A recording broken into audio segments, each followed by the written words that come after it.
Recent టైమ్‌లో ఒక topic social మీడియాలో బాగా వినిపిస్తుంది. 12 ఇయర్స్ నుంచి యూఎస్ఏలో ఉంటున్నారు. సడెన్‌గా కన్సల్టెన్సీ వాళ్ళు సాలరీ ఇవ్వకపోవడంతోటి వీసా రివోక్ అవ్వడము, ఆర్ వీసా స్టేటస్ పోవడము అండ్ ఇండియాకి వెళ్ళాల్సొస్తుంది. అండ్ 3 కిడ్స్ ఉన్నారు.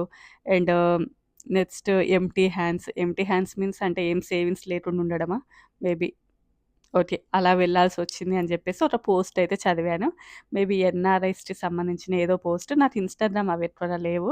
ఐ మీన్ నేను అవి అసలు ఫాలో అవ్వను. బట్ మాకు గ్రూప్స్ ఉంటాయి కదా! అందులోపల డైలీ చాలా పోస్ట్‌లు వస్తూనే ఉంటాయి. ఈ పోస్ట్ కూడా ఒక 8 డేస్ బ్యాక్ అనుకుంటాను మేబీ నేను చదివింది. బట్ ఈ మధ్యలో ఇంత దాని నుంచి ఎక్కువగా వస్తుంది కాబట్టి సరే నా యొక్క ఒపీనియన్ ఏంటనేది ఈ వీడియోలో షేర్ చేద్దాం అనుకుంటున్నా. సో, ఇంకెవరైనా కొత్తగా మన ఛానెల్‌ని చూస్తుంటే తప్పకుండా సబ్స్క్రైబ్ చేసుకోండి. వీడియోకైతే లైక్ చేయండి. ఎవరికైనా యూజ్ అవుతది అనుకుంటే షేర్ చేయండి.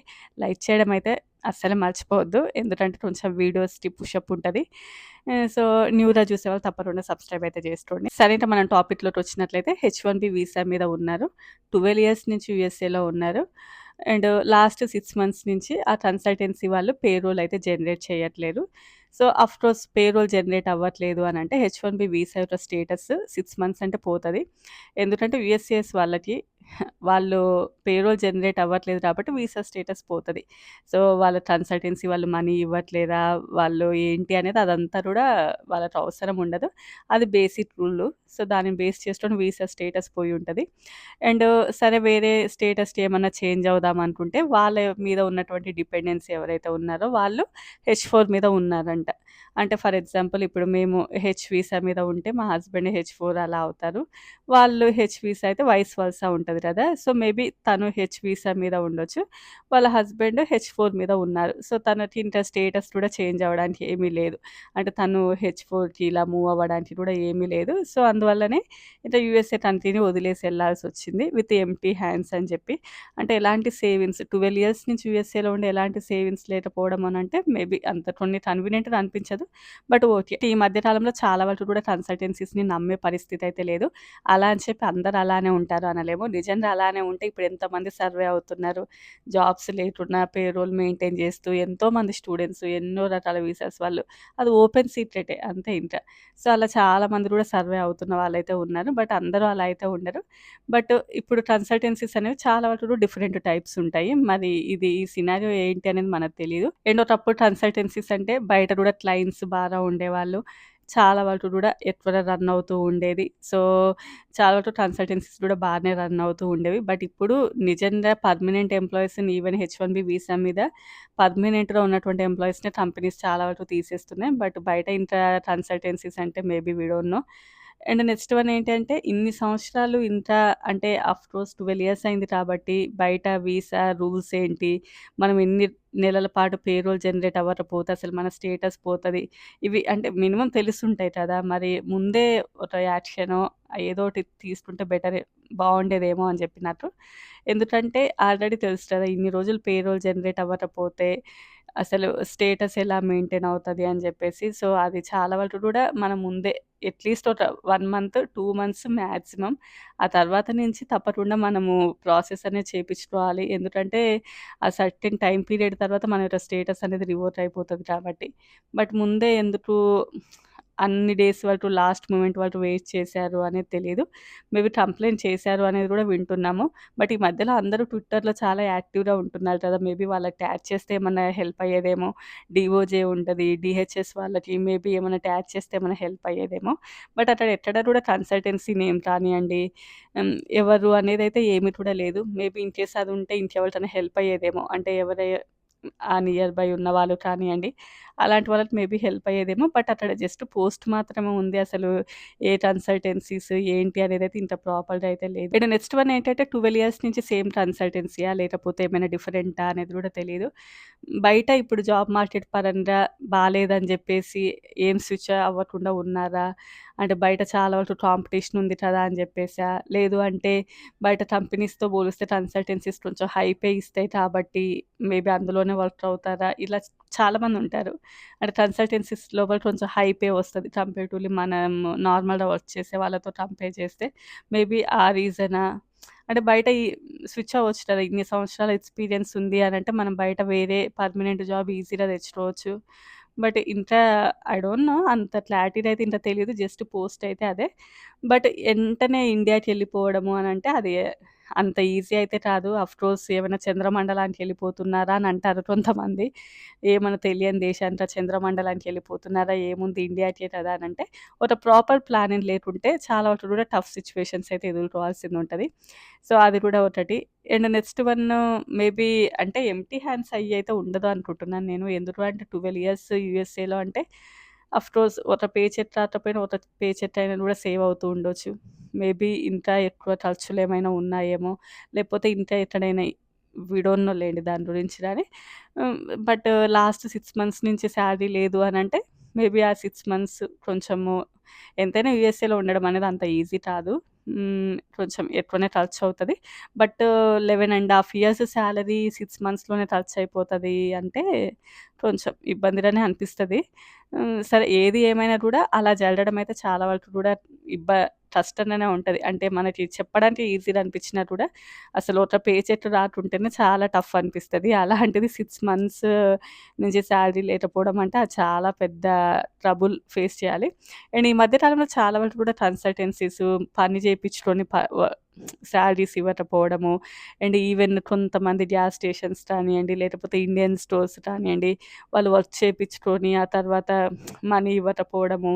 ఎస్పెషల్లీ స్టూడెంట్స్ ఎవరైతే ఉంటారో వాళ్ళని.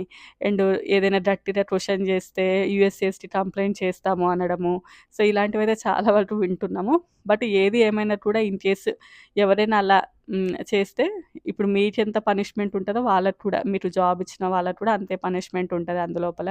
అండ్ అసలు వర్కే ఇవ్వకూడని చోట వర్క్ ఎలా ఇస్తారు అని. బట్ చాలామంది స్టూడెంట్స్ ఏందంటే భయపడుతూ ఉంటారు. నేను ఇదొక 5 ఇయర్స్ బ్యాక్ విన్నా ఇది సినారియో. ఏంటంటే స్టూడెంట్స్ వర్క్ చేస్తున్నారు ఇండియన్స్ వాళ్ళ దాంట్లోనే. సడెన్‌గా పాపం వాళ్ళకేమో సాలరీ కావాలి. అడుగుతేనేమో నెక్స్ట్ ఇస్తాము అని అనడము. ఇంత గట్టిగా క్వెషన్ చేస్తేనేమో ఓకే. ఇవ్వను ఏం చేస్తావో చేసుకో. కంప్లెయింట్ చేస్తావా? ఎక్కడ కంప్లెయింట్ చేస్తావు? వాళ్ళకి అథారిటీ లేదు కదా! సో, ఎక్కడ కంప్లెయింట్ చేస్తావో చేయకు అనడము. సో, ఇలాంటివి కూడా చాలా విన్నాను. బట్ కర్మ ఈజ్ బ్యాడ్. అట్లా ఒకరి చేత పని చేపించుకొని అలా ఇవ్వకుండా ఉండడం అనేదైతే కరెక్ట్ కాదు. బట్ ఇంత కన్సల్టెన్సీస్ హెచ్-1బీ వచ్చిన తర్వాత ఫైలింగ్‌కింత, డాక్యుమెంట్స్‌కింత అని చెప్పేసి తీసుకోవడము. ఆ తర్వాత ఇంత ఎక్స్‌ట్రా‌గా ఫీ పడతది అని చెప్పడము. ఎక్స్‌ట్రా‌గా లేదు అనంటే అసలు హెచ్-1బీనే తీసేస్తాం. సో, ఇలాంటివి చాలా కూడా వింటూ ఉన్నాం కాబట్టి, మనం ఎప్పుడైనా కన్సల్టెన్సీ లోపల జాయిన్ అయ్యేటప్పుడు చాలా వరకు కూడా కేర్‌ఫుల్‌గా ఉండాలి. ఒకటికి 10 సార్లు వెరిఫై చేసుకుంటూ ఉండాలి. చాలా ట్రస్టెడ్ కన్సల్టెన్సీస్ కూడా ఉంటాయి. బట్ అందులోపల వచ్చిన వాళ్ళు సరిగ్గా ఉండరు. నేను ఒక రియల్ ఎక్స్‌పీరియన్స్ చెప్తాను. ఒక మంచి టాప్ కన్సల్టెన్సీనే ఆల్మోస్ట్ హెచ్-1బీస్ అందులో నుంచి ఏస్తే తప్పకుండా పిక్ అవుతది అన్న మంచి నమ్మకం ఉన్నటువంటి కన్సల్టెన్సీసే. సో, అందులోపలికి రావడము. అండ్ ఆ తర్వాత ఏంటి అంటే ఒక 1 ఇయర్ వరకు అని చెప్పేసి మీరు మాతో పాటే వర్క్ చేయాలి అని చెప్పి. కాకపోతే ఏంటంటే సాలరీ తక్కువగా ఉంటది. బట్ వచ్చినాక ఇక్కడ ఉన్నటువంటి ఖర్చులను బేస్ చేసుకొని అదే కన్సల్టెన్సీ లోపల ఒక ఫ్యామిలీతోటి అన్ని రోజులు రన్ అవ్వడం అంటే కొంచెం కష్టం. అండ్ ఇండియాలో మంచి ఎక్స్‌పీరియన్స్ ఉండి ఆల్రెడీ ఒకసారి యూఎస్ఏకి వచ్చి ఇండియాకెళ్ళి మళ్ళీ కన్సల్టెన్సీస్ త్రూ యూఎస్ఏకి వచ్చిన వాళ్ళైతే ఇంత కష్టంగా అనిపిస్తది వాళ్ళకి అలా ఉండడం అంటే. వాళ్ళేం చేస్తారు వెంటనే కూడా స్విచ్ అవుతారు. వేరే కంపెనీకి స్విచ్ అవుతారు. సో, అక్కడేంటంటే బాండ్ అనేది బ్రేక్ అవుతూ ఉంటది. మళ్ళీ వాళ్ళెవరైనా రిఫరెన్స్ ఇస్తే మనం మళ్ళీ ఆ కన్సల్టెన్సీని దాంతో అప్రోచ్ అవుతే ఫస్ట్ వాళ్ళు కనుక్కుంటారు. అసలు ఎవరు రిఫరెన్స్ త్రూ వచ్చారు అని. మమ్మల్ని వీళ్ళు రిఫర్ చేశారు అంటే అసలు తీసుకోరు ఆ కన్సల్టెన్సీ వాళ్ళు. సో, ఇలాంటిది కూడా నేను కొన్ని ఎక్స్‌పీరియన్సెస్ చూసాను. సో, డిఫరెంట్‌గా ఉంటాయి కన్సల్టెన్సీస్. కొంతమంది ఏంటి అంటే, ఓకే. మీరు ప్రాసెస్ చేస్తాం. బట్ జాబ్ వెతుక్కునే బాధ్యత మీదే అని చెప్తారు. కొంతమంది ఎలా ఉంటారు అంటే, ఓకే. మీరు జాబ్ కూడా చూపిస్తాం. 1 ఇయర్ వరకు ఇదే సాలరీకి ఇలానే వర్క్ చేయాలి అని చెప్తూ ఉంటారు. సో, ఇట్లా కన్సల్టెన్సీ లోపల ఏం జరిగింది అండ్ అక్కడ ఇష్యూస్ ఏంటి, అసలు మళ్ళీ వేరే కంపెనీకి మూవ్ ఆన్ అవ్వకుండా అందులోనే ఉండడము అండ్ పేరోల్ జనరేట్ అవ్వకుండా అలానే ఇంకా అందులోనే వర్క్ చేయడము. ఇవన్నీ కూడా ఇంక మనకి ప్రాపర్‌గా అయితే తెలీదు. అక్కడ వాళ్ళ యొక్క రూల్స్ ఎలా ఉన్నాయి అండ్ ఏ బాండ్ మీద ఉన్నారు అనేది. అండ్ ఆల్మోస్ట్ మనం టెంపరరీ వీసాస్ మీదనే కాబట్టి అందుకోసమే నేను చాలా సార్లు చెప్తూ ఉంటాను. యూఎస్ఏలో పెద్దగా ఇన్వెస్ట్‌మెంట్ ఏవి కూడా పెట్టకూడదు. ఎందుకంటే సిట్యుయేషన్స్ ఎప్పుడు ఎలా ఉంటాయో తెలీదు. సో, మనం ఒక దాని మీద ఇన్వెస్ట్‌మెంట్ చేసి సడెన్‌గా మనం రిటర్న్ ఎళ్ళిపోవాలి అన్నప్పుడు ఇక్కడ అవన్నీ కూడా ప్రాపర్‌గా అమ్ముడు పోక అండ్ ఇబ్బంది. సో, అలాంటి సినారియోస్ కూడా ఉంటాయి కాబట్టి సో, మనము అనవసరంగా ఎక్కువగా ఇన్వెస్ట్‌మెంట్ చేయడము అలాంటివి కూడా చేయకూడదు. అండ్ నెక్స్ట్ వన్ ఏంటంటే ఎక్కువగా కూడా దేశీ కన్సల్టెన్సీసే ఇలాంటివి చేస్తూ ఉంటారు. ఒకవేళ యూఎస్ఏ పీపుల్ ఎవరైనా అలా వచ్చేస్తూ ఉంటే అలా ఊరుకుంటారా? బట్ మన వాళ్ళేంటి అంటే మనకి వీసా స్టేటస్ మెయింటైన్ అవుతే చాలు అనేది కూడా కొంతమందుంటారు. అంటే అట్‌లీస్ట్ పేరోల్ జనరేట్ చేపించుకుంటూ, మళ్ళీ వీళ్ళ మనీయే వీళ్ళ అకౌంట్‌లో చేపించుకుంటూ, అట్‌లీస్ట్ స్టేటస్ మెయింటైన్ అవుతే చాలు అని చెప్పి కొంతమంది చూడడము. అండ్ కన్సల్టెన్సీస్ తోటి తప్పనిసరి అవసరాలే ఉండడము. ఇలాంటివి చాలా డిఫరెంట్ డిఫరెంట్ సినారియోస్ అయితే చూస్తూ ఉంటాము. బట్ ఏది ఏమైనా కూడా పాపము అన్ని సంవత్సరాలుండి వితిన్ టైమ్‌లోనే ఇంక యూఎస్ఏని వదిలేసి ఎళ్ళాలి అంటే అదంత ఈజీ అయితే కాదు. అండ్ అంటే కొన్ని ప్రాపర్ ప్లానింగ్స్ ఉండాలి గదా! బ్యాకప్ ప్లాన్స్ చాలా ఉండాలి. అట్‌లీస్ట్ కొన్ని సంవత్సరాల ముందు నుంచే ప్లానింగ్ అనేది స్టార్ట్ అవ్వాలి. అప్పుడు మాత్రమే కొంచెం ఫ్లెక్సిబుల్‌గా ఉంటది. కొంచెం ఈజీగా అంత పెద్ద టెన్షన్ లేకుండా ఉంటాము. అలా రాకుండా ఇలాంటివి సడెన్ డెసిషన్స్ అంటే తప్పకుండా కూడా టెన్షన్‌గానే ఉంటది. అండ్ మాకు తెలిసిన వాళ్ళున్నారు. అంటే ఒక్కసారి ఒకటి సేమ్ ఇదే ఎక్స్‌పీరియన్స్. బట్ వాళ్ళ జాబ్ పోవడం వలన పాపం లాస్ట్ మూమెంట్ వరకు ట్రై చేశారు. ఇంకా తర్వాత అనుకోకుండా ఎళ్ళిపోవాల్సొచ్చింది. బట్ వాళ్ళేంటంటే ఏమి కూడా పెద్ద ఇన్వెస్ట్‌మెంట్ ఏం చేయలేదు యూఎస్ఏలో. ఆల్మోస్ట్ సేఫ్ సైడ్ లోపల మంచి మనీయే ఉన్నాయి. అండ్ ఇప్పుడు ఇండియాలో చాలా మంచి ప్యాకేజ్‌కి అండ్ ఆల్మోస్ట్ ఇంచుమించుగా యూఎస్ఏ లైఫ్ స్టైల్‌కి సమానంగా మంచి ప్యాకేజ్ తోటి ఇప్పుడు మంచి పొజిషన్‌లోనే ఉన్నారు. సో, ఇలాంటివి చాలా స్టోరీస్ ఉంటాయి. చెప్పుకుంటూ పోతే నాకు తెలిసినవే.